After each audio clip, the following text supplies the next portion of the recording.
എന്താ ആന്റി അത്യാവശ്യമായിട്ട് കാണണമെന്ന് പറഞ്ഞ്? ഈ രാത്രി തന്നെ ദിവ്യയെ വിളിച്ചു വരുത്തിയത് വ്യക്തമായ ചില ഉദ്ദേശങ്ങളോടുകൂടി തന്നെയാ. ഇത് നമുക്ക് രണ്ടുപേർക്കും ഗുണമുള്ള കാര്യമാ. ഞാൻ കൊടുത്ത പരാതിയിൽ അന്വേഷണം ഉണ്ടാവുമല്ലേ? കൊടുപ്പിച്ച പരാതി എന്ന് പറയേ, ഒക്കെ ഞാൻ പ്ലാൻ ചെയ്തതുപോലെ തന്നെ നടക്കും. 2 കോടി രൂപയ്ക്ക് പകരമായിട്ട് ദിവ്യപ്രഭയ്ക്ക് പണയം വെച്ച പഞ്ചരത്നത്തിന്റെ ആധാരം മോഷ്ടിക്കപ്പെട്ടു.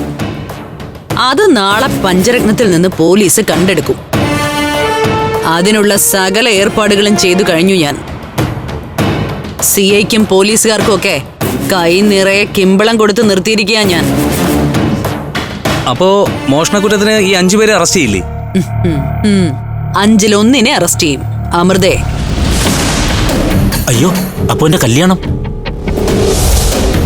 ആക്രാന്തം കാണിക്കലട ചേർക്ക. അവള് നിനക്കുള്ളത് തന്നെയാ. പോലീസും കോടതിയും ഒക്കെ ആയിട്ട് കുറച്ചു ദിവസം കള്ളക്കേസിൽ പെട്ട് ഓടിയലഞ്ഞ് തളരട്ടെ. അതോടെ പത്തി താണ് ചൂല് പരുവാവും അമൃത. അവൾ ഒതുങ്ങിയ താഴെയുള്ള 4 പേരും ഒതുങ്ങും. പഞ്ചരത്നം വേരോടെ പിഴുതെറിയും നമ്മള്.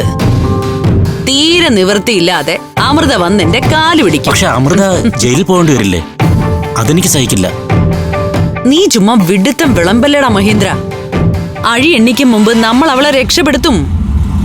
നിന്റെ മുന്നിൽ താലി കെട്ടാം, നിന്ന് തരാമെന്ന ഒറ്റ കണ്ടീഷനിലായിരിക്കും ആ രക്ഷപ്പെടുത്തല്. അതിന് അവള് സമ്മതിക്കൂ? 5 പേരുണ്ടെങ്കിലും ആണുങ്ങൾക്ക് പൊതുവെ അമൃതയിലെ കണ്ണ്. മൂത്ത രത്നത്തെ കുട്ടിക്കാലം മുതലേ മനസ്സിൽ കൊണ്ട് നടന്നവരുണ്ട് ഇവിടെ. എന്നെ ഉദ്ദേശം നീ പറയുന്നത് എനിക്ക് മനസ്സിലായി.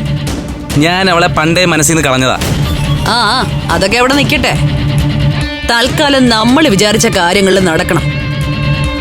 നാളെ പോലീസ് റെയ്ഡ് ചെയ്യുന്ന സമയത്ത് ദിവ്യപ്രഭ പഞ്ചരത്നത്തിലുണ്ടാവണം. അമൃത ഇടയ്ക്ക് അമ്മാവന്റെ വീടെന്നുള്ള സ്വാതന്ത്ര്യത്തില് വീട്ടിൽ വന്നുവെന്നും അതിനുശേഷമാണ് പണയം വെച്ച ആധാരം നഷ്ടപ്പെട്ടതെന്നും പോലീസിന് മൊഴി കൊടുക്കണം. പണയപ്പെടുത്തിയതിന്റെ രേഖകളൊക്കെ കലാൻഡിയുടെ കയ്യിലല്ലേ? അത് എനിക്ക് തന്ന പറയാനൊരു ബലമായി. എന്റെ കയ്യിലുള്ളൊരു പിടിവള്ളിയാ അത്. ഒറിജിനൽ ഡോക്യുമെന്റാ. അത് ഞാൻ കൈവിട്ട് കളിക്കില്ല. വേണമെങ്കിലേ ഒരു ഫോട്ടോ കോപ്പി ഫോണിലേക്ക് അയച്ചിട്ടേക്കാം. പോലീസ് ചോദിച്ചാ കാണിക്കാൻ വേണ്ടി മാത്രം.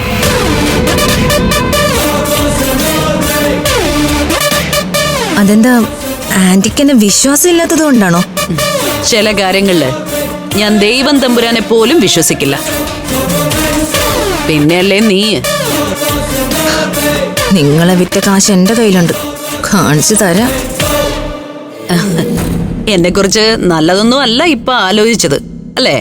ഏയ്, ഞാൻ നാളത്തെ പോലീസ് റെയ്ഡിനെ കുറിച്ച് ആലോചിച്ചത്. അതൊക്കെ കൃത്യമായിട്ട് നടക്കും. നാളെ പഞ്ചരത്നത്തിന്റെ അടിത്തറ ഇളക്കിയിട്ടായാലും ആധാരം കണ്ടെടുക്കും പോലീസുകാർ. ഫ്ലവേഴ്സ് സ്മാർട്ട് ഷോ ശനി ഞായർ ദിവസങ്ങളിൽ രാത്രി 9:30 ഫ്ലവേഴ്സിൽ.